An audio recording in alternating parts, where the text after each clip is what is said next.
What's up, everybody? This is your boy Chainsaw. Look, lots to cover. No time to talk. Let's just jump right into it. Now, I want to start with some old business first. Get that out of the way.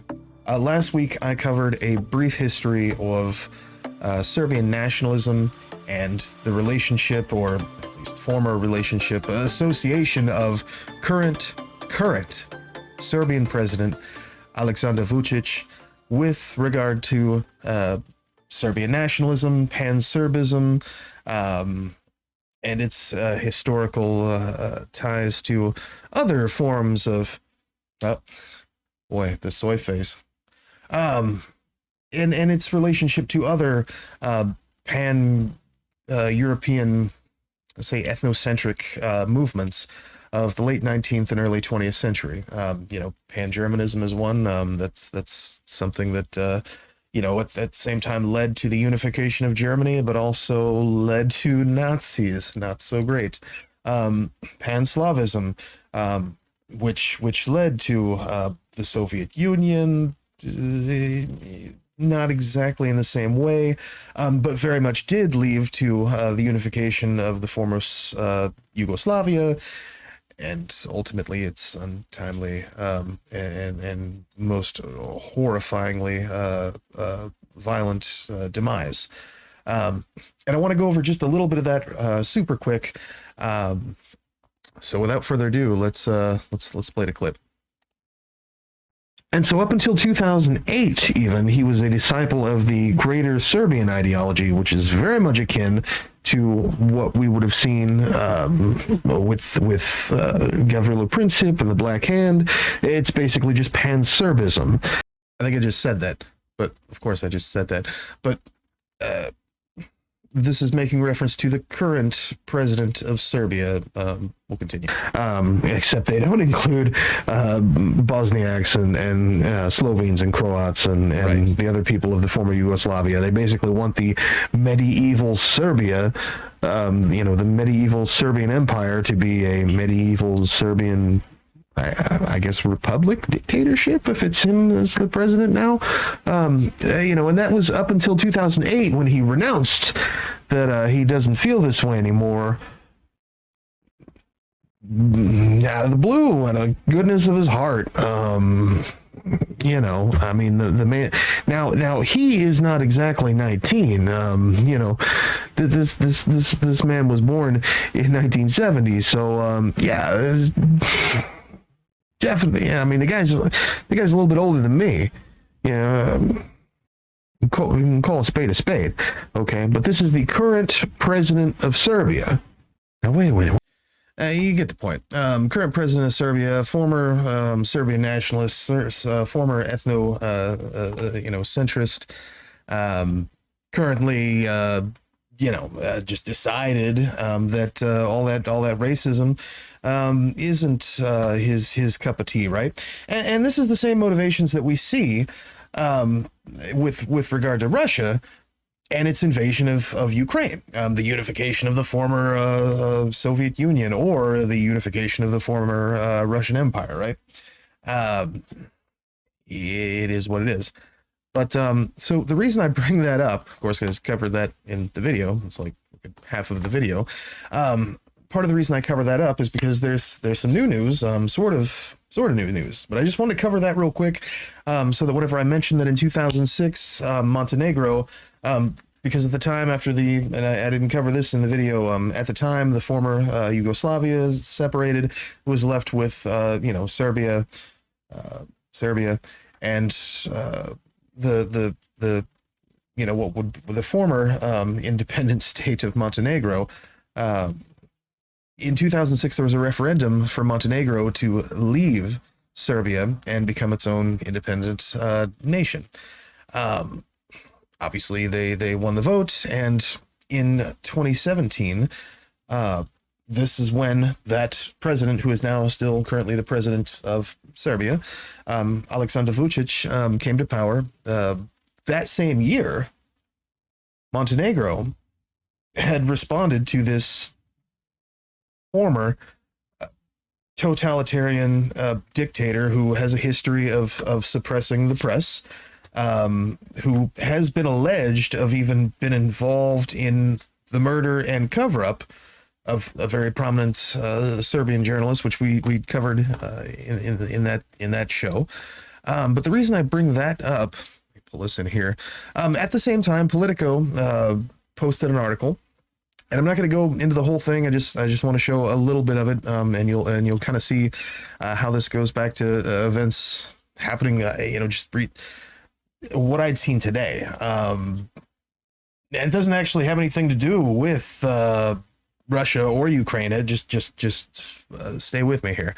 Politico in 2017 posted an article. In it, makes reference to the Arizona Republican who chairs the Senate Armed Services Committee, was joined on the Senate floor by Democrat Ben Cardin of Maryland and Jeanne Shaheen of New Hampshire to push for debate and vote on the treaty. This is the, Montenegro joining in with NATO, right? But Rand Paul, who opposed further expansion of NATO, objected to John McCain request to consider the measure. Russia sought to prevent the Balkan nation from coming under Western influence, and McCain warned about Russian attempts to destabilize Montenegro's government. The treaty is expected to garner wide support. Well, we know now that actually came to pass, and Montenegro did become a NATO member in 2017. Of course, the country was divided. Now, obviously, at the time, and previously, the government of Montenegro wasn't exactly known as being the most non-dictatorial, non-regime, but again, this is a breakaway from Serbia, who has a long history of this kind of nonsense in their government, with regard to corruption and murdering journalists, and whatnot. But that's beside the point. The reason I bring up this article is because of the strong opposition by one member of our legislation in particular, and Senator John McCain's response.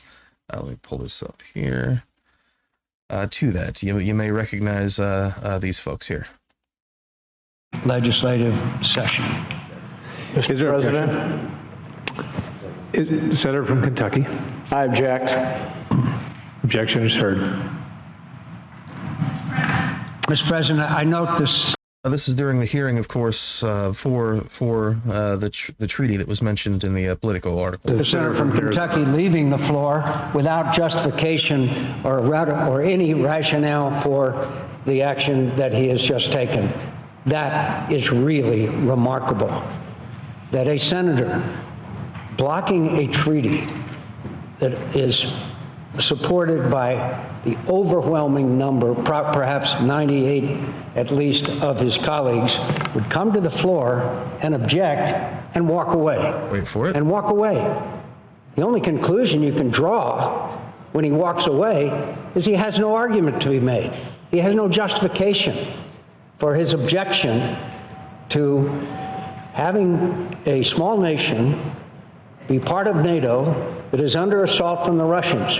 So I repeat again, the senator from Kentucky is now working for Vladimir Putin. I yield the floor. Legislative. Burn! Again, that was back in 2017, and you thinking, well, Chainsaw, what is this? What does this have to do? What does this have to do with anything that's happening now? Like that's kind of far-fetched, right? We're already a good 8 minutes in. Well, let me show you what the recount had come across earlier today. It has not attacked NATO countries for probably a very good reason. You could also argue the country. This is making reference to the Russian invasion of Ukraine, and again, this came out today. It has not attacked NATO countries for probably a very good reason. You could also argue the countries they've attacked were part of Russia. Well, we're part of the Soviet Union. Yes, and I firmly disagree with that proposition. It is the fundamental right of these countries to decide their own future and their own destiny. And I'm not saying it's not, but I'm saying that the countries that have been attacked, Georgia and Ukraine, were part of the Soviet Union, and that does not and give they were Russia part the of right the to attack Soviet them. Union since the 1920s. But that does not give Russia the right to attack them. On the contrary, No one's saying it does, but it they were really has liberated nothing to do from being part of this empire by force. So, like, what's that about? Is Rand Paul working for Vladimir Putin? That's a really just strange thing for him to say. At all. Did he not know that the cameras were on? I mean, come on. Like, by this rationale, one might also make reference that in 1920, the area of Russia that is now called Kaliningrad used to be a German state called Königsberg, or that's actually the land of Kaliningrad is Königsberg, and the surrounding territory is, part of the former actual state of Prussia, which no longer exists. Should Germany, where's Russia giving that back to Germany? By that regard, I guess, if Denmark invades Iceland, well, that's all steve, right? I'm just saying, like, this is a really weird time and a really weird thing for a member of our legislature to be saying. Rand Paul, shame on you. You're a U.S. senator. That's disgusting. I don't even know. This country also threatened us with nukes. So, I got some choice words, but that's not for the regular show for this guy in particular. I can't even. But look, do you think that what he said is harmless or insane, or let me know in the comments what you think. I'm shocked and just absolutely befuddled. So a lower court blocked the White House from ending Title 22. This has been all over the news. Now it's going to the Supreme Court, and there's something of a parade that's been happening with Republicans in Texas, and then I want to get into that. But firstly, we have the AP article. This came out today. High Court could free Biden to end Trump asylum policy. The Supreme Court on Tuesday questioned lower court orders that have blocked the Biden administration from ending a controversial Trump-era immigration policy for asylum seekers. Questions from conservative and liberal justices during nearly 2 hours of arguments suggested that the court could free the administration to end the Remain in Mexico policy that forces some people seeking asylum in the U.S. to wait in Mexico for their hearings. President Joe Biden suspended the program on his first day in office after Texas and Missouri sued. Missouri's a border state. So what happens in Mexico with the illegals crossing the border? That affects us directly, right? So lower courts required immigration officials to reinstate it, though the current administration has sent far fewer people back to Mexico than its predecessor. The heart of the legal fight is whether, with far less detention capacity than needed, immigration authorities must send people to Mexico or have the discretion under federal law to release asylum seekers into the United States while they await their hearings. Solicitor General Elizabeth Preligar, Biden's top security lawyer, told the justices the law does not contain a provision requiring migrants to be returned to Mexico, and that there is a significant public benefit to releasing migrants who pass criminal background and other checks into the U.S., keeping detention beds free for, actual people who can't pass a criminal background check. And real criminals, right? I mean, that's the whole point. Look, if Republican talking points are that we want to stop the crime and the drugs and the this and the that and the cartels and that, but if you want to stop moms and pops and kids and whatever, just come out and say it. Just come out and say it. We'll get it. we kind of get it without actually hearing it. But Justice Amy Coney Barrett and Brett Kavanaugh, at least one of whom the administration needs to win the case, suggested the administration had a better argument than the states. You lose, right? If the government is right about what the significant public interest is, Barrett said in exchange with Texas Solicitor General Judd Stone. I guess it's Judge Stone II. I don't know a whole lot about that guy. You got to forgive me. Judd Stone Part 2.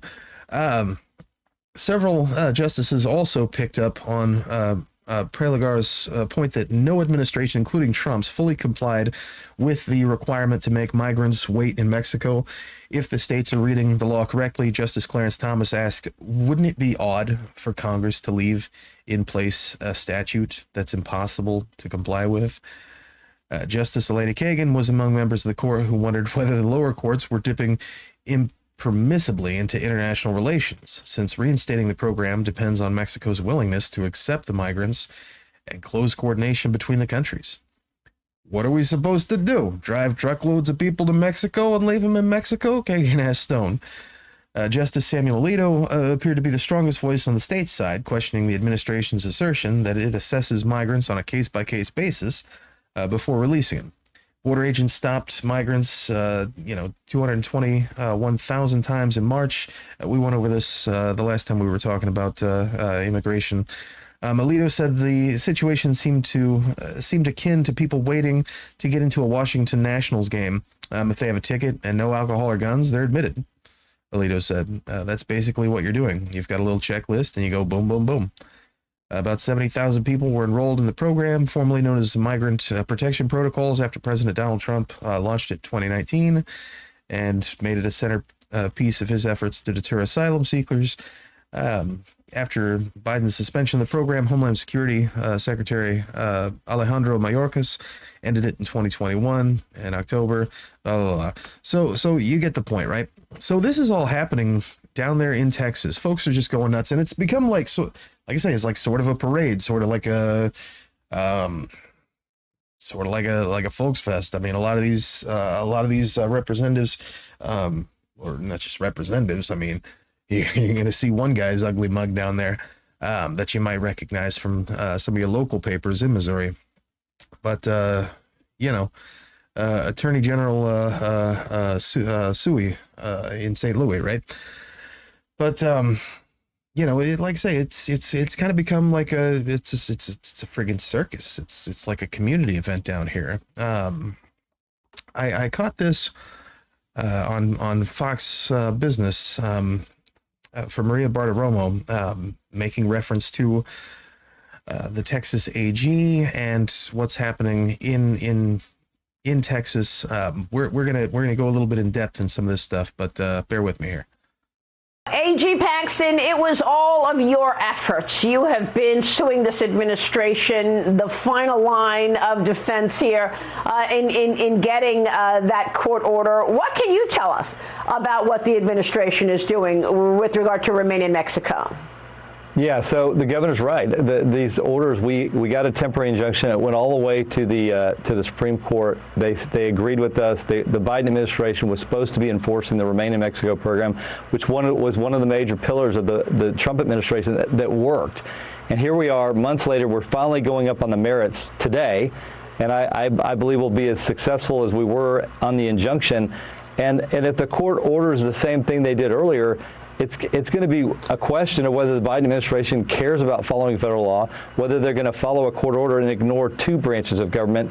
If they don't follow what the court says, which I'm very optimistic about what they're going to say when they come down with the ruling, if the Biden administration ignores that court order, I mean, we basically have a constitutional crisis where we have a president that's operating as an independent branch of government and not accountable to anybody in this country. Boy, doesn't that sound familiar? A president operating as an independent branch of government. Hey, look, I'm just saying. We got a kingmaker in Mar-a-Lago who's been doing the same thing since January 6th, but since January 20th. But hey, as the third tier of the Republican Party there, right?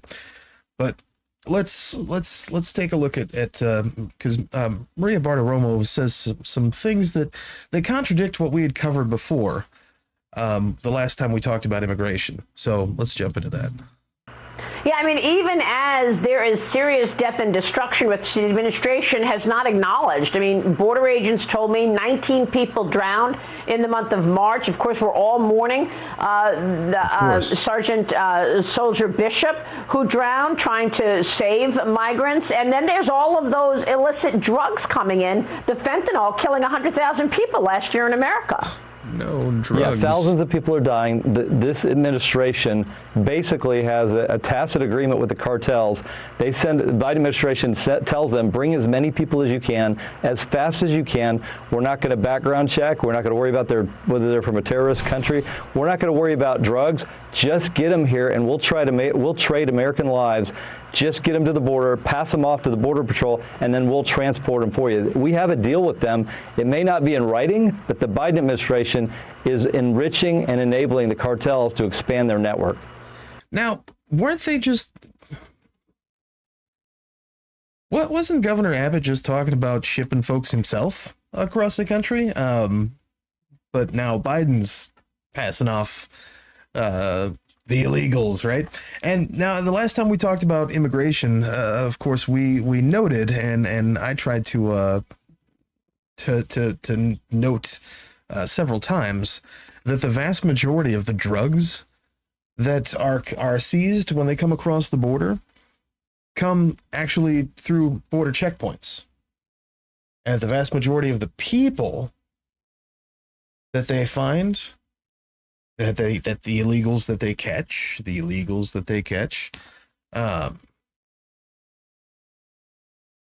usually don't have bags of drugs. For the most part, they got bags of diapers. These are people actually seeking asylum, either economics, refugees, or victims of the cartel themselves. But hey. The GOP, they're going to believe what they want to. Something else that just to highlight the hypocrisy of the right when it comes to Title 42. Now, I thought this was super cute. They make reference to the COVID measures when it comes to folks across the border. Now, of course, we want to make sure that we can stop people from coming across the border. They might have diseases. They might have COVID. We're not, Lord knows what kind of disease and sickness they can bring into our country, right? Well, we're gonna highlight that and take a look at that. This caught a Newsmax was posted to their Twitter feed. So let's take a look. Title 42, I think, will stay on this. And Title 42, don't forget, is not just immigration. It's telehealth. It's all kinds of things. What we're trying to do is to be able to block the administration from saying the pandemic is over at the border, but they're still going to fight for planes, to have people wearing masks. They're still right now firing members of the military if they don't get a vaccine. They're still doing all kinds of other things under Title 42, but they're saying, but it's over at the border. It's nonsensical policy. So our push is you can't repeal any of it until all of it goes away. And we want to continue to be able to fight through that process. It's always intended to be temporary, but it can't be just pick and choose. Right, because of course the only people who would have COVID are those folks at the border. Certainly, American soldiers, service folks, they're not going to be bringing diseases in or out. I mean, why don't we just stop vaccinations for service folks altogether? We send them wherever it is that we send them.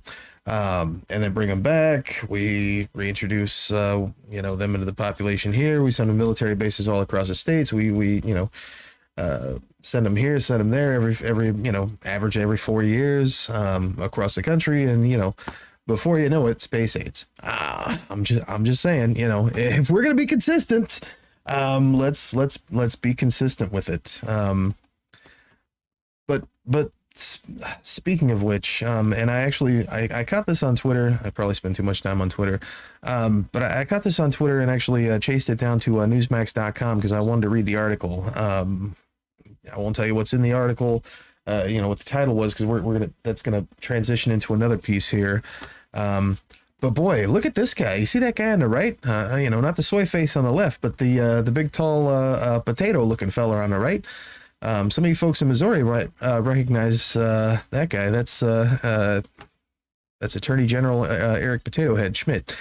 Sue Happy running for Senate.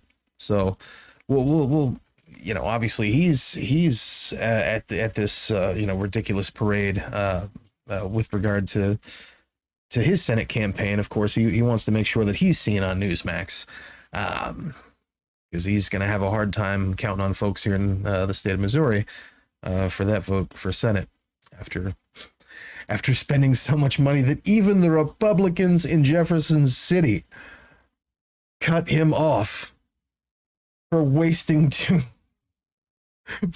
tax dollars on frivolous lawsuits and his BS. But let's take a look here. This is they're gonna transition from that. Let me pull this up into one of the most ridiculous things about one of the events that's happened there in Texas, and this is going to be with Representative Randy Weber and his disgusting diatribe. So let's take a look. Congressman Randy Weber of Texas on the border here. A lot of questions coming up here. Congressman Weber, good to see you, and thank you so much for coming on here. So you just saw Attorney General there, Eric Schmidt of Missouri, essentially winning a suit here, Judge halting lifting Title 42 at the border. This administration, the current administration, wanted May 23rd for that to end. Now this has been blocked, at least for now, and the three attorneys general have been successful at this. Give me your overall thoughts on that. Well, Sean, we should be able to use Title 42 to secure our border. I've had some people ask, well, a lot of Republicans are saying that the pandemic is over, so what are you worried about people coming north, with diseases? And the truth of the matter is, we don't know how many people coming from the southern below our border have COVID, the measles. There's a lot of other infectious diseases that we've done away with a long time ago in the United States of America. And so my question to those doubters, naysayers, that we need to secure our border using Title 42 is this: how many Americans have to be infected, injured, killed by the drug cartel? The Attorney General of Missouri. Didn't they just say that the pandemic's over, COVID's over, so we don't need that? Didn't they just? You can't keep the BS straight. I'm just saying. So the pandemic's over, so but you never know. There might be a lot of folks there at the border who are carrying diseases because, of course, foreigners. We all know that foreigners, especially foreigners from Mexico, especially brown people, have some sort of disease that we can't allow that to infect the good American Texans. Boy, it just the Schmidt is getting deep in Texas. That's real. Alluded to them, how many hundreds of millions of dollars a week they're making. Child trafficking, sex trafficking, they're raping women. How many Americans have to be killed and hurt? We saw our soldier Bishop Evans yesterday, who gave his life there in Eagle Pass. How many more have to be killed before we say, let's secure our border? Sure. So that, I think, is probably the absolute worst part about all this, is that they're willing to the self-sacrifice of a service person. Texas National Guard Specialist Bishop Evans, of course, if you haven't heard, went missing after going after a couple of folks there in the Rio Grande. So he was later found.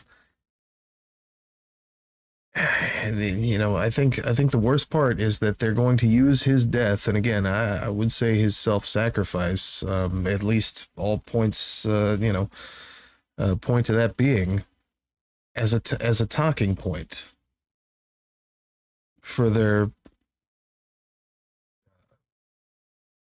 I don't know, could you call it racism?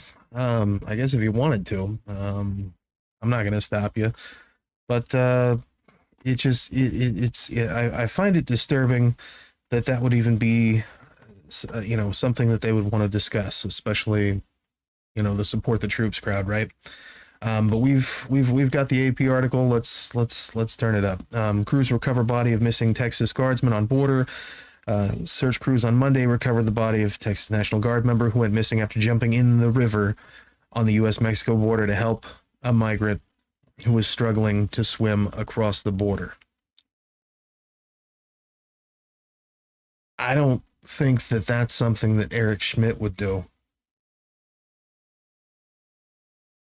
The body of Specialist Bishop Evans was found 3 days after he was reported missing in the Rio Grande near the border city of Eagle Pass. The local sheriff said Evans jumped into the river without his jacket or radio to help a woman who appeared in distress while trying to swim over from Mexico. Our National Guard soldiers risk their lives every day to serve and protect others, and we are eternally grateful for the way SPC Evans heroically served his state and country, Texas Governor Greg Abbott said in a statement. Meanwhile, I mean, why was he there to do that? And you sent him to do that, you freaking clown. Thank goodness he was there to do it, but like, my God. If we're gonna go the nationalist route here, he should have never been there in the first place. It's 100% Greg Abbott's fault that he was there. I don't recall Joe Biden or any Democrats sending National Guard troops to the border to secure the border from women trying to swim across. For maybe she had drugs, maybe she was that rapist that that Representative Weber was talking about. Maybe she was the cartel. I don't know. The body was found near the boat ramp of a bridge in Eagle Pass, said Democratic State Senator Roland Gutierrez, whose district includes Eagle Pass. Migrant rescues are common in the river along the Texas border, and the attempted crossings are also sometimes deadly. Maverick County Sheriff Tom Schmerber said the bodies of as many as 2 migrants a week are sometimes found along his country's section of the river. Jesus Christ. Evans was assigned to Abbott's sprawling border mission known as Operation Lone Star, which, again, is 100% Governor Abbott's ego trip.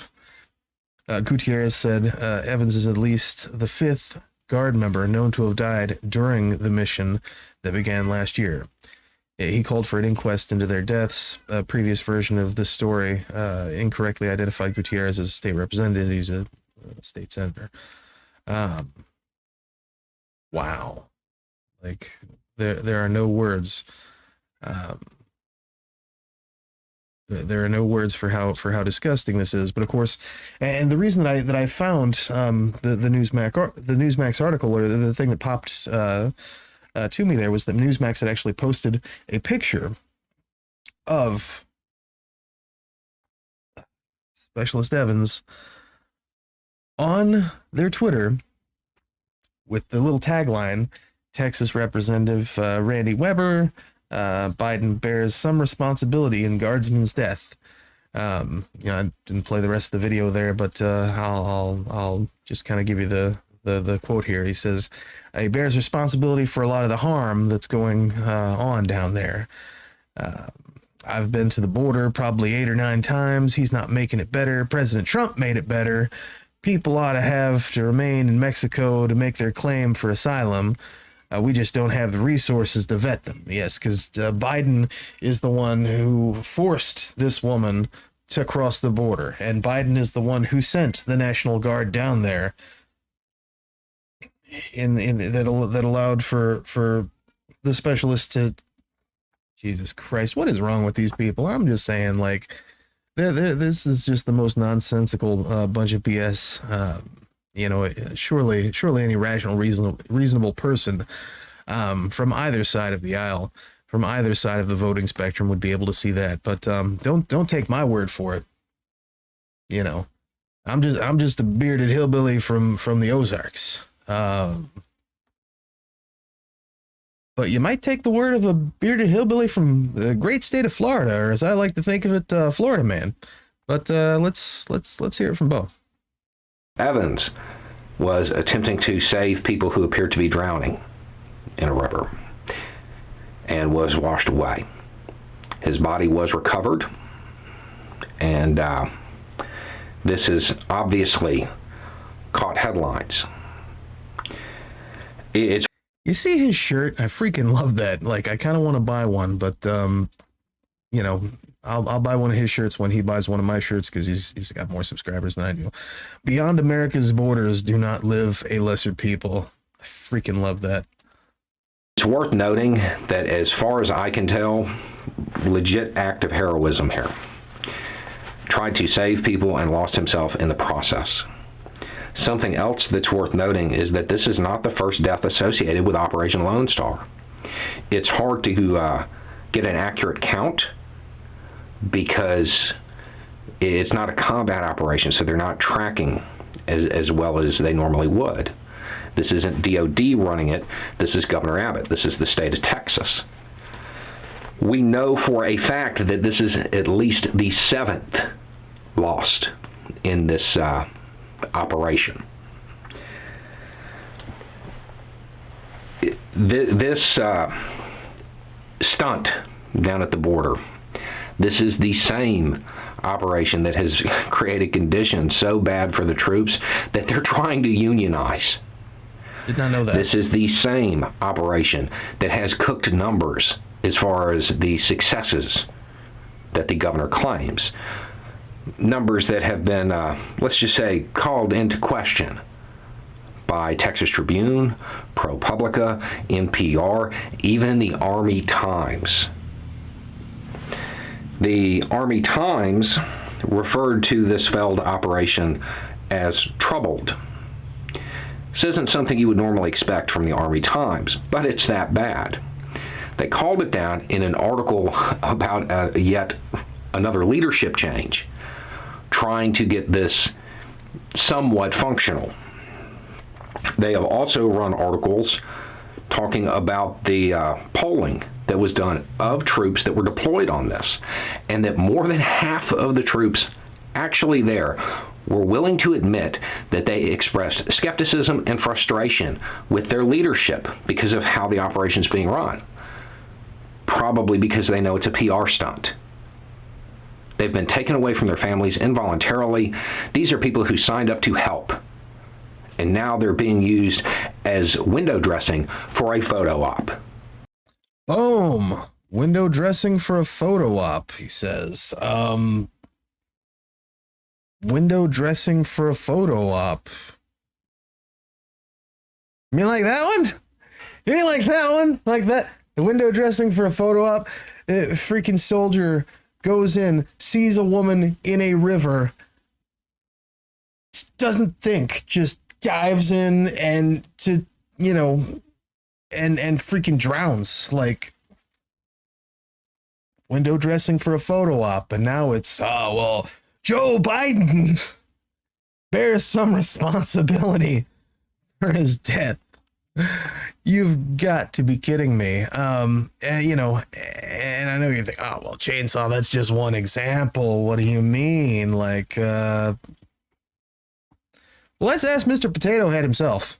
Attorney General Eric Schmidt here outside the United States Supreme Court, where earlier today, Missouri and Texas, we had our arguments heard before the highest court in the land as we press for border security.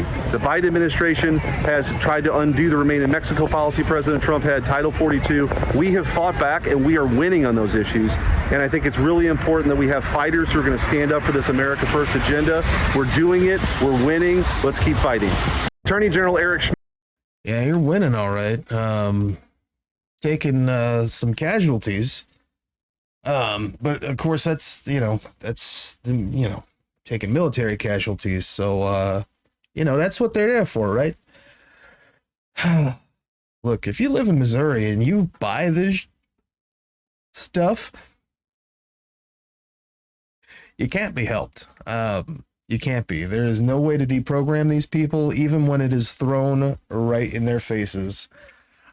Oh no. But look, the rest of us, sensible and sensible people,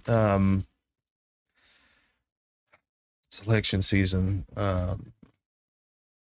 Seriously, we're at the point now where Americans are dying because, I don't know, we're at the point now. That's not even a correct thing to say. We have been at the point now where the Republican Party is willing to sacrifice civilians, the military, the police, and I don't mean sacrifice their reputation. I mean, sacrifice their freaking lives for their election campaigns. For, as Bo put it, it's a PR. What do you say? PR window dressing. Mr. Potato Head over here is running for freaking Senate in Missouri. Okay, he's gonna be up there with Josh Hawley. Really need two of these clowns? We're gonna take a quick break before my head explodes. Back in a bit. All right, so real quick, I want to take a look at something here. So I heard this through the grapevine just the other day. Apparently, there was some rockin' action happening in Moldova just the other day. AP has the article. We're just going to go over a little bit of it here. Bucharest, Romania, among sites of the former Soviet Union's frozen conflicts, a long and narrow strip of land in Moldova has been the most stable for 3 decades. The Transnistria, probably mispronouncing that, so don't sue me, bro. Hasn't seen fighting since the end of the separatist war in 1992. Explosions in the past 2 days have raised concerns that Russia's war in Ukraine could extend there. About 1,500 Russian troops already are stationed in the Transnistria. Another outbreak of hostilities would pose a severe challenge to Moldova, one of Europe's poorest countries. What is the Transnistria? It extends 400 miles between the eastern bank of the Dniester River in Moldova and the country's border with Ukraine, right? Get a map of Europe. Learn your maps. It's important. Obviously, there's a Russian-speaking population in that region, and apparently they were real pissed off about what was that in 1989? Moldova was moving to make Moldovan the official language. They freaked out and but that's kind of been on the DL since then. What happened this week? Explosions rocked the headquarters of the region's state security ministry on Monday. The building reportedly was empty due to the Eastern Orthodox holiday. No casualties reported. Officials said the attack was committed with rocket-propelled grenades. Local media showed what appeared to be firing tubes lying on a street. On Tuesday morning, a pair of explosions at a broadcasting facility, and this is a Russian language broadcasting facility, that apparently was pushing, Russian propaganda, knocked 2 powerful antennas out of service. No claims of responsibility for the attacks have been made. Transnistria's President Vadim Krasnoselsky, I'm going to get beat up for that, called Tuesday for imposing anti-terrorist security measures at a red level for 15 days, including setting up block posts at the entrances to cities. The U.S. has warned amid the war in Ukraine that Russia could launch false flag operations in nearby nations as a pretext for sending in troops. So that's something to definitely be looking out for. It could be a false flag operation. It could be who knows what. But we're definitely going to be watching that one with the old eagle eye, because I have a feeling that a lot of folks in the future are going to need to know where Moldova is. And so this isn't exactly local, but it isn't exactly not local. But it doesn't surprise me. Oklahoma panel says candidate can't be called the Patriot. You gotta be kidding me, bro. Oklahoma City AP, a Republican lawmaker who wanted to refer to himself as the Patriot on the ballot, can't use that nickname. The Oklahoma Election Board has ruled. The board decided Monday that term-limited State Representative Sean Roberts can still run for Oklahoma Labor Commissioner, but he can't refer to himself by that nickname, the Patriot, on the ballot. Oklahoma election rules allow a candidate to use a nickname if it's a name the candidate is generally known by or who does business using the nickname. We've seen this in California, and I actually know a little bit about this just because, I was in support of Kevin Paffrath, his run for the governorship of California.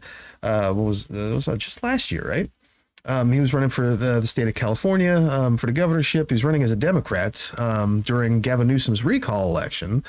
Got much love from both sides of the aisle over there.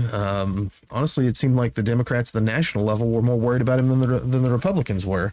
There was one point where the Republican frontrunner didn't have a chance against two Democrats, but that's another story for another time in a brief window during the campaign, right? But, the guy's been calling himself Meet Kevin for at this point, like a literal decade, and went to court. The state of California said no, even though your real estate business, is Meet Kevin, your, YouTube channel, your media company is Meet Kevin. You have a corporation that's filed with the state of California, that uses Meet Kevin as branding. It's all over your car. It's on the guy sells t-shirts and coffee mugs, and his freaking microphone says Meet Kevin on it. The state of California was like, no, you cannot put yourself on the ballot, because there was another Kevin on the ballot, and so he was like, people are not, he's German. I get that. He's got a German last name. I've probably run into, worse problems considering all the letters in my last name. I get it. But the state of California did not, and they would not let him call himself Meet Kevin. But this friggin' moron wants to call himself the Patriot. That's even more just completely ridiculous. She pointed out that her petition to the board that Roberts has appeared on the ballot in 7 successive elections as Kevin Sean Roberts, or Sean Roberts, or Sean Puffy Combs. That's not actually in the article. Also on Monday, the board rejected a petition by Democratic U.S. Senate candidate John Bollinger to have his Democratic opponent Madison Horn removed from the ballot. Bollinger alleged Horn's candidacy declaration was incomplete. The two are seeking the Democratic nomination in the U.S. Senate race for the seat currently held by Republican U.S. Senator James Lankford. Wow. I wonder what sort of name he wants to use. Man, that's just the Patriot. Like, wow, he should just registered himself and legally changed his name to Mel Gibson. What are you doing? Like, stop it. And this is in Oklahoma. Keep in mind, Oklahoma,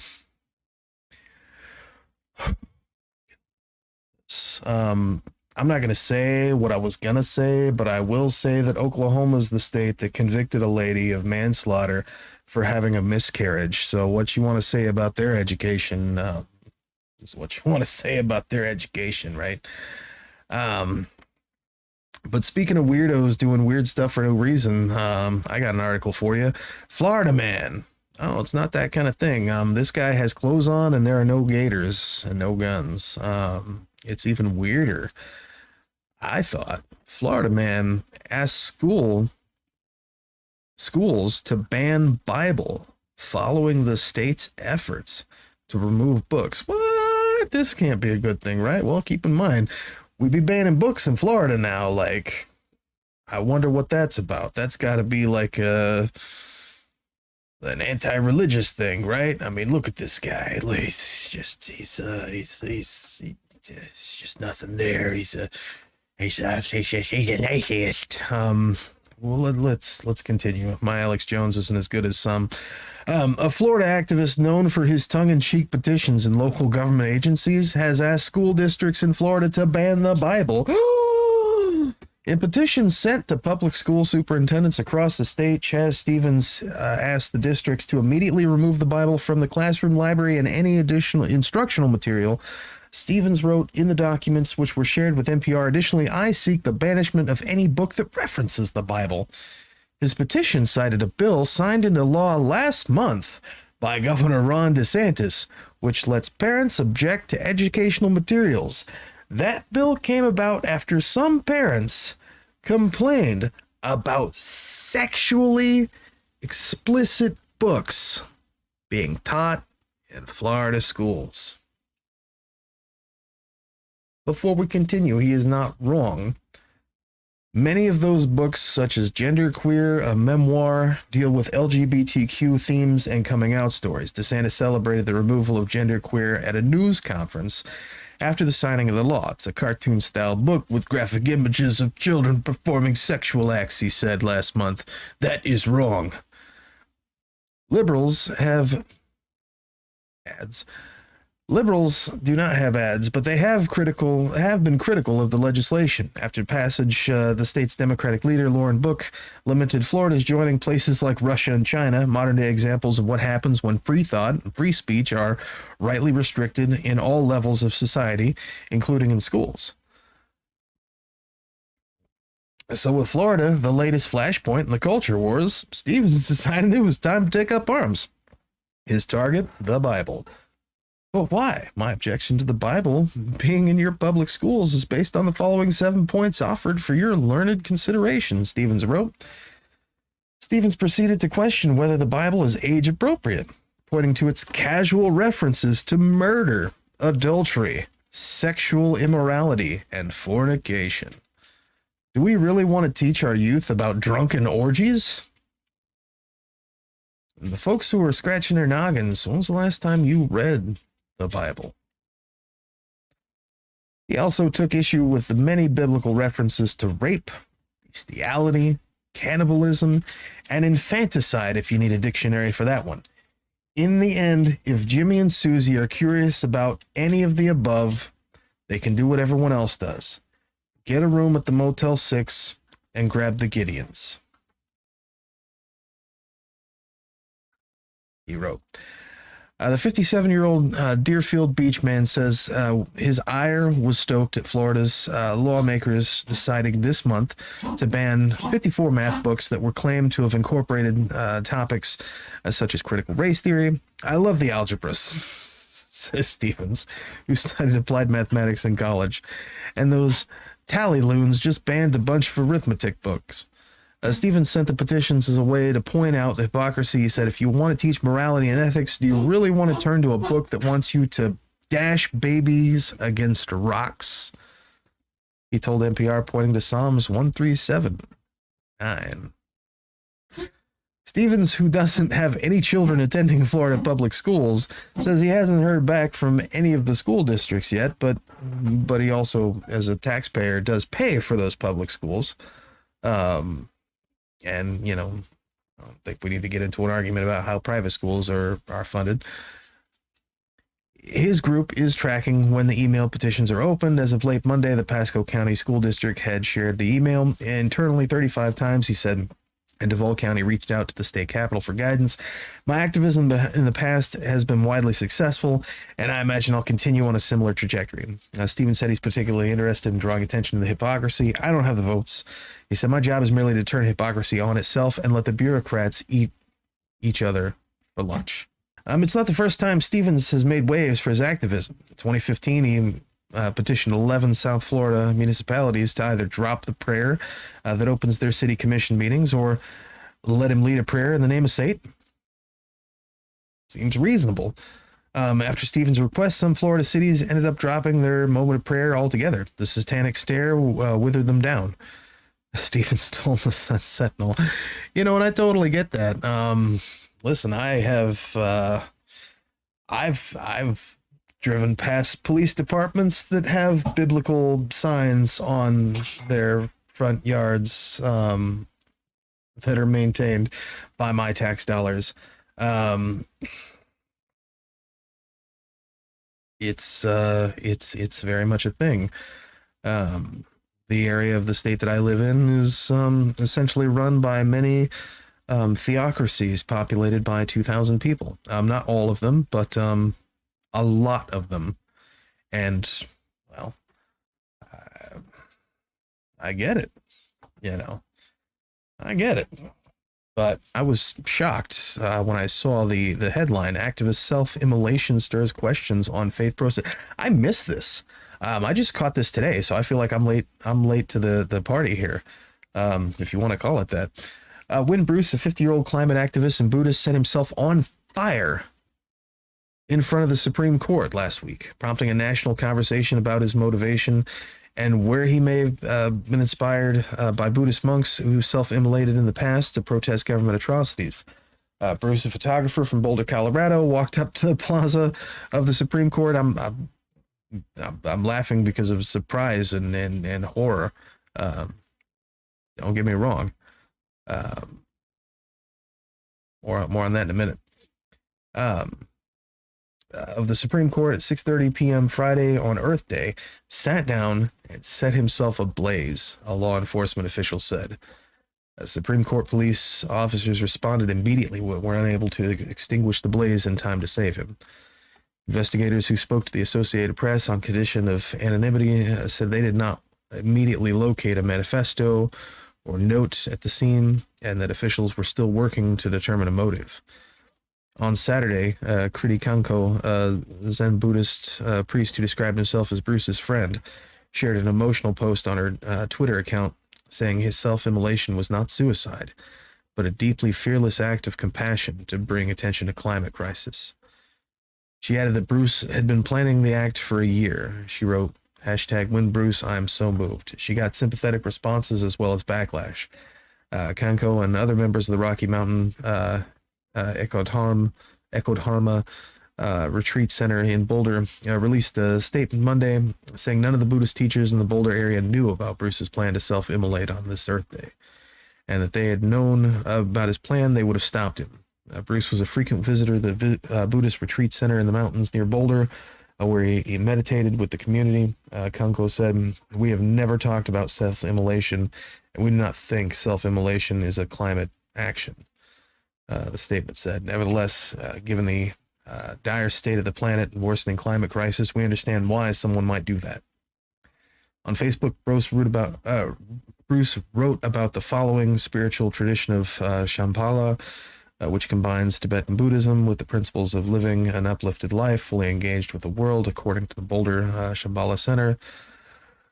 Bruce also posted praise for Vietnamese monk Thich Nhat Hanh, catch all kind of hell for mispronunciation, a leader of engaged Buddhism around the time of his death in January.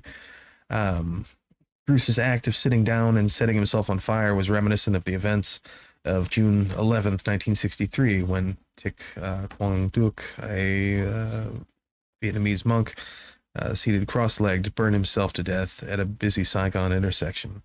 He was protesting the persecution of Buddhists by the South Vietnamese government, led by Ngo Dinh Diem, a staunch Catholic.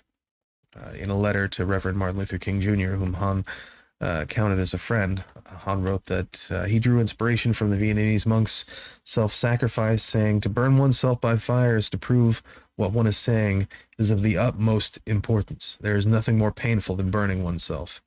To say something while experiencing this kind of pain is to say it with utmost courage, frankness, determination, and sincerity." In Tibet, anti-Chinese activists employed self-immolation, yada, yada, yada. Google it for your history lesson. Look, I was actually, believe it or not, I was actually raised, Buddhist from one side of the family, or rather with Buddhist principles from one side of the family. Look, I said I would come back to that. I'm just kidding. I have no words. I literally have no words to describe how I feel about this or what I think about this. So with that, we're going to take a quick break and jump right back into it. Well, that's our show. Thank you so much for sticking around. And listen, if you like what you see, you like the message, you want to support independent media, the best way to do that is to subscribe to the channel, tap the notification icon, blah, blah, blah, with the bells, right? And look, I get to 1,000 subscribers, I will personally drive to Florida and steal Bo's hat. I need bandages and probably an arm sling, but yeah, let's make that a thing. So till next time, folks.